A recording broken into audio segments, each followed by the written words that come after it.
دوستوں میں ہوں doctor Madiha Syed, welcome to Madiha talks. آج کی میری ویڈیو کا ٹاپک ہے ایتھیزم، اور ایتھیزم کیا ہے۔ سوشل میڈیا پہ ایسے بہت سارے سوالات ایتھیزم سے متعلق یعنی کہ الحاد سے متعلق اٹھائے جاتے ہیں۔ میں آج آپ کو باری باری ان سوالوں کے جواب دوں گی، لیکن سب سے پہلے اس ویڈیو کو لائک کرنا اور شیئر کرنا مت بھولیے اور میرے چینل کو سبسکرائب کریں۔ اگر آپ کو میری باتیں پسند آئیں تو کامنٹ سیکشن میں مجھے اپنی رائے سے آگاہ کریں یا پرسنلی madihatalks@gmail پر مجھ سے رابطہ کر سکتے ہیں۔ تو آئیے شروع کرتے ہیں۔ اکثر یہ پوچھا جاتا ہے کہ ایتھیزم یا الحاد کیا ہے۔ کئی لوگ ایسے ایک مذہب مانتے ہیں جو کہ سراسر غلط ہے۔ الحاد مذہب کا رد ہے، یعنی کہ مذہب کو ریجیکٹ کرتا ہے۔ ہم اس بات کو یوں بھی کہہ سکتے ہیں کہ غور و فکر، تجزیے، مشاہدے، سوچ سمجھ اور عقل کی کسوٹی پر پرکھتے ہوئے جو سوالات مذہب کے خلاف اٹھائے جاتے ہیں ان کا نام الحاد یا ایتھیزم ہے۔ یعنی کہ سوچ سمجھ کے بعد اگر آپ اس نتیجے پر پہنچے ہیں کہ مذہبی تعلیمات کا عقل سے کوئی تعلق نہیں تو اس کو ایتھیزم یا الحاد بولا جاتا ہے۔ دوسرا سوال، ایتھیزم یا الحاد کی کوئی کتاب نہیں ہے تو یہ لوگ اپنی زندگی کیسے گزارتے ہیں اور ان کی زندگی کا کیا مقصد ہے؟ ایتھیسٹ اپنے معاملات زندگی سماجی اصولوں، مروجہ قوانین اور عقل و خرد کی روشنی میں گزارتے ہیں۔ کسی قدیم اور بوسیدہ کتاب میں زندگی کا مقصد تلاش نہیں کرتے۔ مختلف ایتھیسٹ کی زندگی کا مقصد مختلف ہو سکتا ہے، مثلا اعلیٰ تعلیم حاصل کرنا، کوئی فلاحی ادارہ قائم کرنا، صحافی بن کر معاشرے میں ناانصافی پر آواز اٹھانا وغیرہ وغیرہ۔ یہ بھی یاد رہے کہ سماجی اور معاشرتی قوانین اور انسانی حقوق کا عالمی منشور انسان کی ہزاروں سال کے ارتقائی مراحل طے کر کے موجودہ حالت تک پہنچے ہیں، جو ہمارے اجتماعی لاشعور کا حصہ ہیں، یعنی کہ کلیکٹیو کانشسنس۔ ایتھیزم نے بھی سیکولرزم کے نام پر ضابطہ دیا۔ کمیونزم کا ضابطہ بھی الحاد کی دین ہے، اور اس سے پہلے ہندوستان میں مہاتما بدھ کی تعلیمات، چین میں کنفیوشس کی تعلیمات وغیرہ بھی الحاد کے ضابطۂ حیات کہلائیں گے، کیونکہ یہ ضابطہ وحی کے نام پر آسمان سے نازل نہیں ہوا، بلکہ مہاتما بدھ اور کنفیوشس نے اپنی عقل سے انسانی حالات کے تحت یہ ضابطے تشکیل دیے۔ ایتھیسٹ گائیڈ لائن اور ریلیجس گائیڈ لائن میں بنیادی فرق یہ ہے کہ مذہبی ضابطے میں کوئی تبدیلی نہیں ہو سکتی، یہ جمود کسی کیفیت ہوتی ہے، یعنی کہ اسٹیگننٹ تھنکنگ۔ جبکہ ایتھیسٹ معاشرے کے حالات کو مد نظر رکھتے ہوئے غور و خوض اور اپنی عقل کا استعمال کرتے ہوئے اپنے اصولوں میں رد و بدل کر سکتے ہیں۔ یعنی الحاد یا ایتھیزم کے اصولوں میں جمود کی کیفیت نہیں ہوتی اور اس میں تبدیلی کی جا سکتی ہے، یعنی کہ ایولیوشن آف تھنکنگ۔ سوال نمبر 3، کوشچن نمبر 3، کوئی ایتھیسٹ یا ملحد آج تک یہ ثابت نہیں کر پایا کہ خدا نہیں ہے تو پھر وہ کن باتوں پر خدا کا انکار کرتے ہیں؟ Absence of evidence does not mean evidence of absent، یعنی کہ کسی خدا کے ثبوت کا نہ ہونا اس خدا کے ہونے کا ثبوت نہیں ہے۔ عدم کو ثابت نہیں کیا جا سکتا۔ جو دعویٰ کرتا ہے اس کو ثابت کرنا بھی مدعی کی ذمہ داری ہوتی ہے، یعنی کہ جو دعویٰ کرنے والا ہوتا ہے اسی کو ثابت کرنا ہوتا ہے کہ اس کا دعویٰ ٹھیک ہے یا غلط۔ اگر میں یہ دعویٰ کروں کہ میں ایک مکہ مار کر اپنے پیچھے کی دیوار کو گرا دوں گی تو اس دعوے کو ثابت کرنا بھی میری ذمہ داری ہے۔ لیکن اگر میں دوسرے لوگوں سے یہ توقع کروں کہ وہ یا تو میرے اس دعوے کو رد کریں یا پھر میری بات پر اندھا دھند ایمان لے آئیں تو یہ ایک غیر مناسب اور غیر منطقی بات ہوگی۔ مختصراً یہ کہ جو دعوے بغیر ثبوتوں کے کیے جائیں ان کو رد کرنے کے لیے بھی کسی ثبوت کی ضرورت نہیں۔ سوال نمبر 4، جب موت کے بعد زندگی کا کوئی تصور ہے ہی نہیں تو انسان نیکی کیوں کرے اور برائی سے دور کیوں رہے؟ اچھائی اور برائی کا پیمانہ ہمارے اجتماعی لاشعور یعنی کہ کلیکٹیو کانشسنس کا حصہ ہے۔ ہماری اخلاقیات، ہمارے ماحول، ہماری نفسیات، والدین کی تربیت معاشرے سے جڑی ہوتی ہیں اور جس میں مذہب کا اتنا بڑا کردار نہیں ہوتا۔ مذہب کا کوئی کارنامہ ہے تو صرف اتنا کہ ہزاروں سال پہلے سے آ رہے سماجی تنازعات کا حل ڈھونڈنے کے لیے انسانوں نے جو قوانین اپنے ماحول اور معاشرے کے مطابق بنائے، مذہب نے ان میں معمولی ترمیم و اضافے کے ساتھ انہیں ایک مقدس شکل دے دی۔ لیکن مشکل یہ ہوئی کہ مذہب نے انہیں دائمی اور ہر دور کے لیے جامد قرار دے دیا، یعنی کہ یہ کہا کہ یہی قوانین ہر طور پر اپلائی ہوں گے، جبکہ جیسے جیسے انسان سماجی ترقی کے مراحل طے کرتا گیا، بہت سے بہتر قوانین وجود میں آتے رہے اور ہنوز یہ سلسلہ جاری ہے۔ ایک باشعور شخص صرف جنت و دوزخ کے سبب اچھائی اور برائی کا فیصلہ نہیں کرتا، بلکہ وہ اسے معاشرے کے اجتماعی مفاد اور آفاقی اور مثبت قدروں کی روشنی میں طے کرتا ہے، یعنی کہ بغیر کسی ڈر اور لالچ کے انسان اچھے کام کرتا ہے۔ ہم بھی یہ اصول اپنا سکتے ہیں کہ ہم نہیں چاہتے کہ کوئی ہمارے ساتھ لوٹ مار کرے، ہمیں نقصان پہنچائے، ہمیں بلا وجہ تنگ کرے، ہمارے ساتھ دھوکہ کرے یا ہمیں مارا جائے یا ہمیں اذیت ناک بلا وجہ تکلیف دی جائے یا بلا وجہ ہمیں نفسیاتی طور پر پریشان کیا جائے۔ جب ہم یہ سب اپنے لیے نہیں چاہتے کہ کوئی ہمارے ساتھ ایسا برتاؤ کرے تو انسان دوسروں کے لیے بھی یہی اصول اپناتا ہے۔ ایسا کرنے سے معاشرے میں امن اور سکون رہتا ہے اور یہ احساس کی بات ہوتی ہے۔ یہ بھی یاد رکھنا بہت ضروری ہے کہ انسان بنیادی طور پر امن پسند ہوتا ہے۔ معاشرے کے بہت کم افراد ایسے ہوتے ہیں جو کہ معاشرے میں ڈسٹرپشن یا بگاڑ چاہتے ہیں۔ یہی وجہ ہے کہ ہماری زیادہ تر سوسائٹیز بڑے پیار اور محبت سے آپس میں رہتی ہیں۔ اگر انسان زیادہ تر شر پسند ہوتا تو یہ دنیا ایک کیوس کا شکار ہوتی۔ سوال نمبر 5۔ کچھ مسلمان حضرات خدا کو ثابت کرنے کے لیے یہ سوال بھی کرتے ہیں کیا تم نے ہوا کو دیکھا ہے، عقل کو دیکھا ہے، اپنے آباء و اجداد کو دیکھا ہے؟ چنانچہ جب تمہارے پاس ان چیزوں کی موجودگی کے ثبوت نہیں تو کیا یہ بات ماننا غلط نہیں ہے کہ کوئی خدا ہے؟ انسان مشاہدے اور تجربے کر سکتا ہے۔ انسان کے اندر حواس خمسہ یعنی کہ 5 سینس ہوتی ہیں۔ اگر کہیں دھواں اٹھتا ہے تو ہم دور سے اندازہ لگا سکتے ہیں کہ ضرور اس جگہ پر آگ لگی ہوگی۔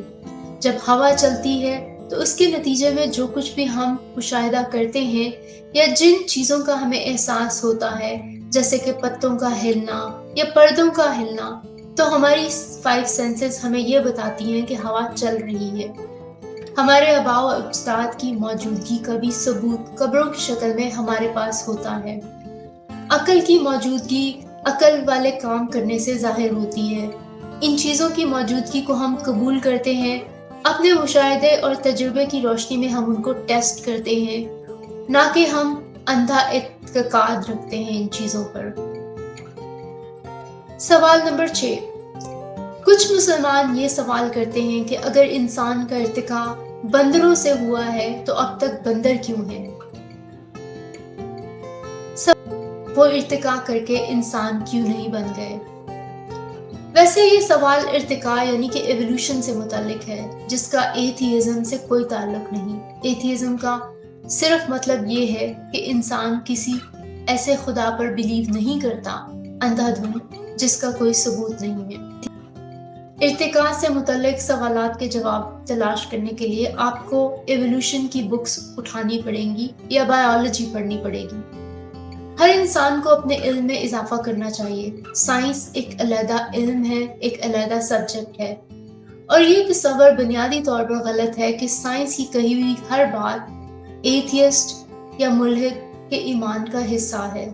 بہرحال پھر بھی اس کا جواب یہ ہے کہ انسان کا ارتقاء بندروں سے نہیں ہوا، آج کل کی نسل ایپ سے ہوا ہے، خاص طور پر چمپینزیز اور بونوبوز۔ اس نسل کی کچھ آبادی افریقہ کے میدان میں باقی آبادی سے کٹ گئی اور آہستہ آہستہ ارتقاء کرتی ہوئی لاکھوں سال میں موجودہ انسان کی شکل اختیار کر گئی۔